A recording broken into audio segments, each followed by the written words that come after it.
qu'on crée d'abord l'univers ou est-ce qu'on commence par les mécaniques de jeu quand on écrit du jeu de rôle? Et peut-être qu'on fait pas tous pareil. Oui, c'est une bonne question à poser en effet. Moi, clairement, je suis de la team l'univers d'abord et le système ensuite, hein, parce que quand j'ai commencé à réfléchir à mon univers, j'étais encore relativement débutante en matière de jeu de rôle et j'en étais absolument pas encore à penser à ce genre d'étape. Moi, si tu veux, je dirais qu'il faut d'abord faire du world building pour savoir comment on va peupler son univers et donc du coup comment on va interagir avec. Mais il faut quand même des mécaniques de base, c'est-à-dire se dire, un peu comme dans un jeu vidéo, comment j'avance dans le jeu, quels sont les objectifs du jeu, quelle est la magie de base, parce que par exemple, là, ça fait partie de l'essence du world building, et donc du coup ça va forcément impacter le gameplay. Donc forcément, il faut très clairement imaginer un peu les deux en parallèle. Mais très clairement, moi je suis de la team de... une fois qu'on en est à 80% de world building, même un peu moins, 60%, on a déjà un système de base de mécanique, et là on commence à bosser sur le système des mécaniques. Quand on est à au moins 60-70% de world building fait, quoi.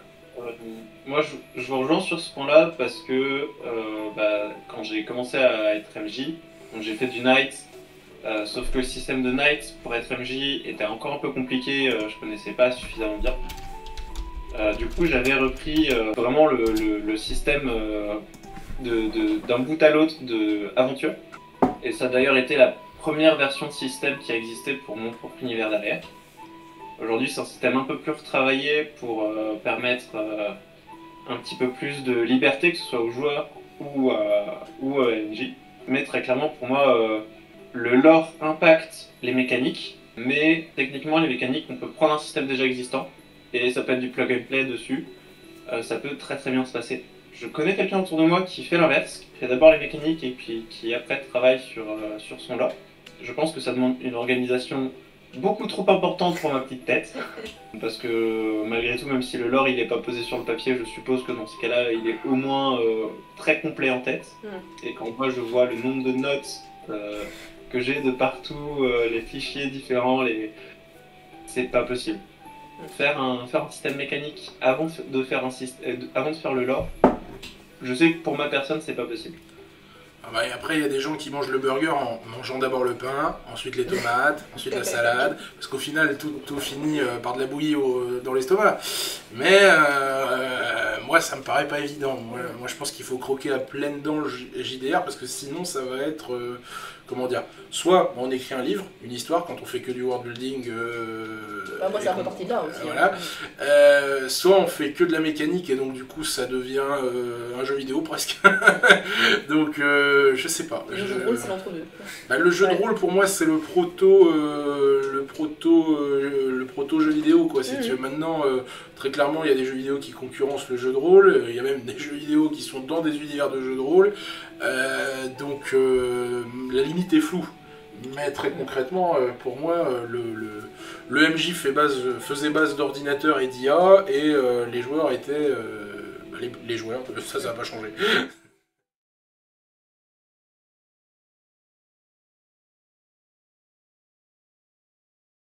Pourquoi est-ce qu'on part plutôt sur un système avec du D6, du D20, du D100 ou autre, ou un mélange de tout ça? Qu'est-ce qui fait qu'on se dit ce sera du D6 ou ce sera du D100? Pour moi, le choix il se fait plus par une question d'habitude aujourd'hui, et une question de comment on est à l'aise avec les différents systèmes, de comment on voit la chose, et aussi une question de flexibilité du système. Il y a des systèmes où les bonus ne sont pas... quand les compétences donnent des bonus, on rajoute des D6 et c'est au nombre de dés qui sont pairs ou impairs qu'on a une victoire ou une défaite ou des trucs comme ça. Donc il y a plein de systèmes différents, même avec les mêmes dés, il y a encore des systèmes différents qui existent. Et je pense que c'est vraiment une question de flexibilité du système voulu et du MJ. Ouais, moi c'était pour une raison très pragmatique. Moi j'avais un peu laissé tomber l'idée d'en faire un jeu de rôle après avoir créé l'univers, j'ai écrit des romans, et c'est pendant une séance de dédicace dans une librairie que la libraire m'avait dit « Ah, ça serait quand même sympa de revenir sur votre idée de jeu de rôle », parce que là j'ai des ados qui aiment bien la fantasy, qui étaient venus assister justement à la séance de dédicace, qui aimerait bien être initié au jeu de rôle. Et du coup, j'avais commencé à y réfléchir en me disant, ce serait pour initier des adolescents qui n'y connaissent pas grand-chose, qui ont sûrement pas une collection de dés chez eux et tout ça. Et donc le système de D6, pour moi, il s'est imposé parce que je me suis dit, je veux que quelqu'un qui n'a jamais fait de jeu de rôle et qui pourrait être impressionné par justement des D20, des D100 et tout ça, tu lui dis, tu prends les dés que tu as dans ta boîte de Yams, ça le perturbe pas, tu vois. Et du coup, je suis partie dans l'idée qu'il fallait un système à D6 pour ça. Moi, je me souviens t'avoir posé la question très très tôt quand on avait conçu le jeu de rôle, les mécaniques, quand tu étais venu me consulter au tout début du Discord. Et quand tu m'avais donné cette réponse-là, moi j'avais trouvé ça super. C'est-à-dire cette idée de rendre accessible à encore plus de monde le jeu de rôle. Parce que qui n'a pas des D6 chez lui?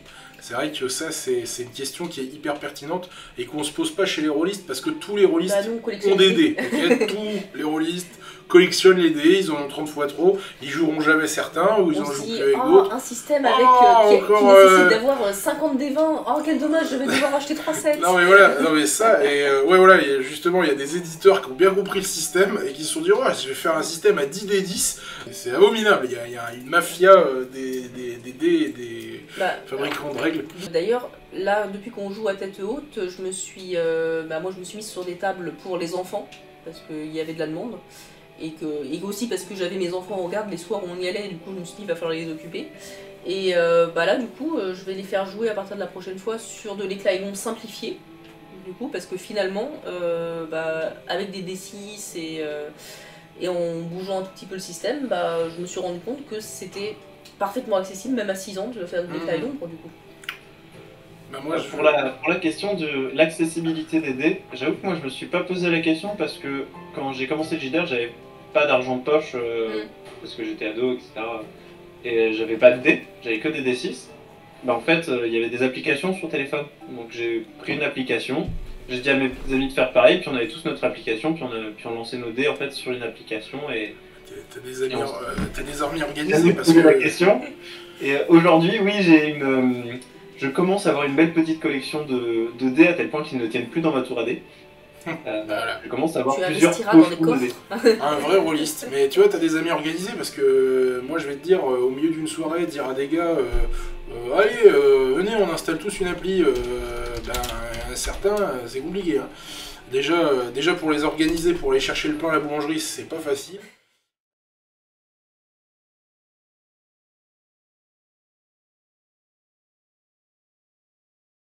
Mais moi je vais me permettre de répondre juste à la question. Vas-y. En englobant la question précédente, même si t'as pas voulu y répondre. On va y revenir après, t'inquiète pas, tu feras système de dés simple ou système de dés complexe, moi c'est la réponse. C'est une réponse de Normand, enfin non c'est pas vrai. C'est un système simple mais complet. J'insiste bien sur le complet. Parce que pour moi le meilleur jeu de rôle c'est celui où la mécanique est gommée. On rentre presque dans de l'actual play quoi.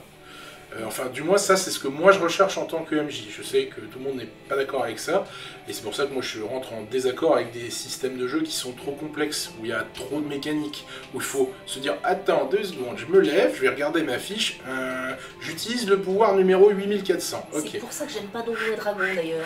Pouvoir 8400. Oh, je sais plus, j'ai perdu ma fiche. Attends, je suis en train de refeuilleter tout le manuel. Bref. C'est invivable, ça casse tout le rythme, et pour moi, ça c'est... Déjà, c'était pas possible sur Twitch, et c'était pas possible de manière générale dans les parties. Ça, je ne supporte plus. Donc pour moi, un bon système, c'est un système qui est fluide, mais qui peut être guidé par le MJ. Dans le sens où, il faut pas un système qui soit oui ou non, il faut un système qui permette au MJ de faire des carabistoules quand même. Alors attention, le MJ ne triche jamais. Entendons-nous bien. Et ça, aucun joueur ne pourra m'entendre dire que le MJ triche. Le MJ, en fait, essaye de faciliter... Non, il n'a pas toujours raison. Mais en tout cas, il essaye leur dis pas que c'est pas vrai. Il essaye de diriger un petit peu l'ensemble de l'équipe en manipulant un poil le hasard pour, prendre une route qu'il jugerait plus utile pour l'ensemble du jeu. Ça veut pas dire pour autant qu'il triche, ça veut simplement dire que il s'adapte et il peut... c'est pas binaire, parce que si le jeu devenait binaire, c'est-à-dire réussite, échec, c'est certain, avec une certitude absolue, il y aurait moins justement ce suspense du MJ, quoi. moi, c'est un conseil que j'avais eu quand j'étais vraiment sur les premières années de MJ. J'avais un MJ qui avait 5 ou 6 ans de jeu derrière lui et qui m'avait dit ton jeu, faut surtout pas que tu fasses oui non. Faut que tu fasses non et, non ou, non mais, oui ou, oui mais. Ah bah. Un minimum. Et c'est le grand minimum. Et en fait, en jouant et en discutant avec mes amis, en continuant mes parties, le oui et le non se sont complètement gommés. Un échec, ça peut être, en fait, t'as en partie réussi ton action. C'est pas juste t'as échoué, c'est t'as en partie réussi, mais t'as pas atteint l'objectif que tu voulais parce que il manque tel ou tel élément. Ou alors, ok, c'est une réussite, mais t'es une réussite un point au-dessus du minimum que t'étais censé avoir. Bon bah ok, c'est une réussite, mais elle est plus mitigée. Et en faisant des choses comme ça, même avec un système de mécanique de jeu très simple, on obtient des situations plus réalistes, plus agréables, qui permettent plus de jeu. Et le système de base est resté simple. Bah c'est exactement du coup ce qui est noté dans le livret de Wattsburg, là, auquel on a joué récemment, et que j'ai trouvé absolument génial. Et franchement, il n'y a pas besoin de plus, hein, moi je trouve. Et pourtant, moi j'ai un exemple qui nous fera peut-être, enfin moi en tout cas qui me fait mentir tous les jours, mais c'est parce que le MJ est le meilleur MJ qui soit, ok. Lui arrive à rattraper cette situation du oui et du non, c'est Fibre Tigre, dans son système ARIA avec le dé 100, c'est-à-dire que toutes les stats sont sur 100, et donc c'est simple, si le dé indique plus, vous avez réussi, si le dé indique moins, vous avez perdu. C'est binaire, donc c'est exactement l'opposé de ce qu'on vient de dire depuis 10 minutes. Et pour autant, vu que Fibre Tigre est le meilleur MJ, il arrive à redresser la situation, aussi parce que ses joueurs sont pas compliqués, il a l'habitude de ses joueurs, je suis d'accord, ça joue un peu. Mais moi, ce que j'admire dans ces parties, c'est vraiment que malgré la binarité justement du système de dés, il arrive à rattraper le tout. Et moi, je ne me considère pas, pourtant je considère que c'est un des systèmes de jeu les plus simples et donc l'un des meilleurs, parce qu'il n'y a pas à tergiverser sur les résultats, il n'y a pas à se poser 1000 questions. Mais moi, j'y arriverai pas, parce que moi, je ne m'estime pas à la hauteur d'un Fibre Tigre, par exemple. On peut ouvrir le débat là-dessus ou pas, mais moi, je suis d'accord avec vous, c'est moi qui ai dit qu'il ne fallait pas un système binaire, mais il y a des MJ qui sont capables de le faire, et pour moi, ils sont supérieurs à moi, en tout cas. Je dirais que j'entends l'argument, je pense qu'à mon niveau, la question se pose pas vraiment non plus. Et moi, c'est aussi pour ça que je suis vraiment team système assez simple et qui va notamment laisser pas mal de place plutôt à la narration plus qu'au système, parce que c'est la question d'après ça. Oui, mais du coup je vais revenir sur le système simple quand même, parce que effectivement, j'ai toujours l'impression quand même de déployer un certain effort pour être bonne sur la narration, et du coup j'ai envie qu'au moins la partie système soit simple pour que j'ai pas en plus à prendre plein de paramètres en compte et à me replonger dans le livret de règles, et donc trouver un moyen de vérifier des trucs tout en captant encore l'attention des joueurs et tout. Enfin voilà, clairement j'ai pas besoin de ça, et en tant que joueuse, clairement je sais que moi ça m'emmerde d'apprendre un système compliqué et que... Donjons et Dragons, moi je peux pas quoi en fait. Rien que de regarder la fiche de personnage, j'ai peur du jeu en fait. Il y a Cthulhu aussi qui peut faire peur des fois. Hein. Alors Cthulhu, moi j'ai joué avec les aliénés, et les aliénés font des versions simplifiées pour l'initiation, et je me suis éclaté dessus. Voilà. Mais sinon, moi ce que j'ai adoré, c'est quand on a fait Patient 13.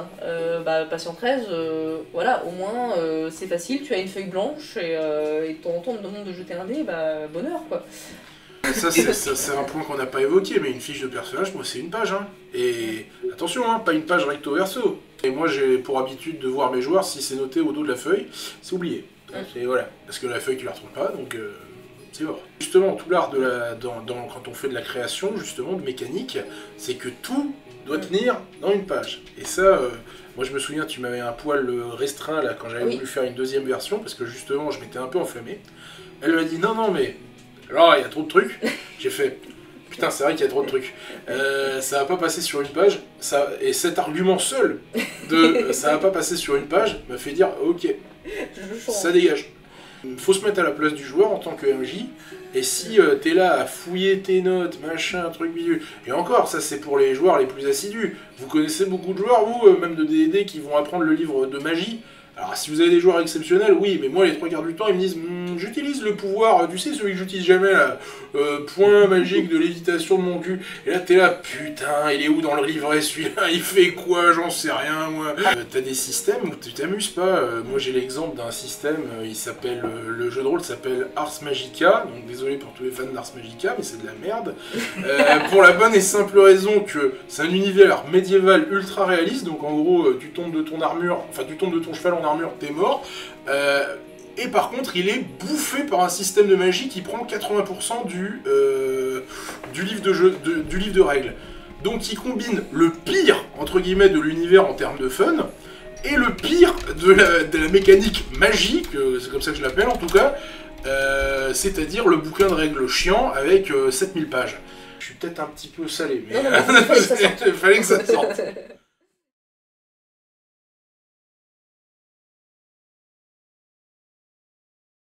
Les priorités, c'est quoi? La narration, les mécaniques, l'accessibilité, autre chose? Pour commencer, moi je dirais que ça dépend un petit peu de chaque MJ, comme je l'ai dit, il y en a certains qui vont aimer porter comme un narrateur, entre guillemets, leurs joueurs dans des cinématiques, et ils vont de cinématique en cinématique, ce qui peut être intéressant, et donc il laisse une grande place dans les périodes de non-narration à la mécanique. Il y en a d'autres qui vont toujours un petit peu jongler entre narration et mécanique. Moi je suis plutôt de cette école-là. Avec quand même des petites parties bonus stage cinématiques, parce que j'aime bien narrer de manière générale des histoires.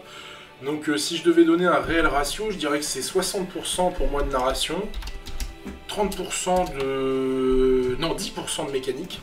Parce qu'encore une fois, j'aime pas ressortir la fiche, tout noter, machin. Vraiment une mécanique fluide, donc pour moi ça fait 10%. Et les 30% qui restent, bah, pour moi c'est du pur fun, en fait. Et vraiment du fun à son paroxysme, c'est-à-dire simplement des tranches de rigolade, des tranches de on s'amuse, en fait, on prend du plaisir à le faire, quoi. Parce que la mécanique, certains y trouvent du plaisir, hein, ça j'en doute pas, mais il n'y a personne qui m'a dit à la fin « Ah, c'était super, j'ai roulé des dés pendant 2 heures, j'ai adoré ». Tu vois, c'est plus les moments de vie, c'est ça que j'appelle le fun, qui font, je pense, le vrai sel du jeu de rôle, quoi. Et la narration, parce que être porté dans l'histoire, c'est important. Mais il n'y a personne qui me dit « Ah là là là là, j'ai fait 3-6, je suis aux anges ». C'est vraiment... joue au Yatsé, quoi, hein, c'est mieux. Bah moi c'est clairement la narration, hein, vous l'aurez compris. Après pour moi l'aspect accessibilité, je trouve qu'il est quand même hyper important. Je trouve que c'est bien qu'un jeu ne soit pas réservé aux gens hyper pointus sur l'univers et qui du coup vont clairement faire des meilleurs moves parce que ils avaient en tête justement ce sort obscur à la page 328 que toi tu n'as pas songé à utiliser parce que tu ne sais même pas qu'il existe. Enfin, je pense qu'un jeu, tu dois pouvoir n'avoir jamais fait de jeu de rôle et découvrir l'univers et quand même pouvoir t'amuser sur une partie. Je pense que c'est important. Pour moi, en fait, que ce soit la narration, les mécaniques, l'accessibilité, tout ça, le but c'est de créer de l'immersion pour les joueurs, et c'est cette immersion et ce jeu entre... Donc oui, je suis d'accord, la part de narration a une place assez importante, oui, je dirais entre 55 et 65% à peu près. Le chieur, pour pas me donner raison, non je déconne. Non, mais... je plaisante, je plaisante. Après, le reste, c'est ajustable. Tu peux avoir des mécaniques plus complexes parce que tu sais que tu as des joueurs. Moi, je sais que là, je suis en train de créer 2 types de mécaniques. Un type de mécanique vraiment simplifié pour rendre le jeu accessible et un type de mécanique beaucoup plus... pas complexe, mais complet, moins accessible. Pour permettre justement une immersion et pousser les joueurs un peu plus à faire du roleplay, parce que ces mécaniques prévoient que si les joueurs sont roleplay, le jeu ira un peu plus dans leur sens. Ouais, ça va les récompenser. Vas-y, pardon. Et c'est en créant cet équilibre mécanique, narration, roleplay, qu'on crée l'immersion et le fun dont tu parlais. C'est ça, c'est-à-dire que si c'est purement de la narration, autant se mettre tous au coin du feu et se raconter une histoire, parce que c'est ça. Et je peux vous dire que des moments comme ça, avec des compteurs à Brocéliande, c'est cool aussi, pour ceux qui apprécient.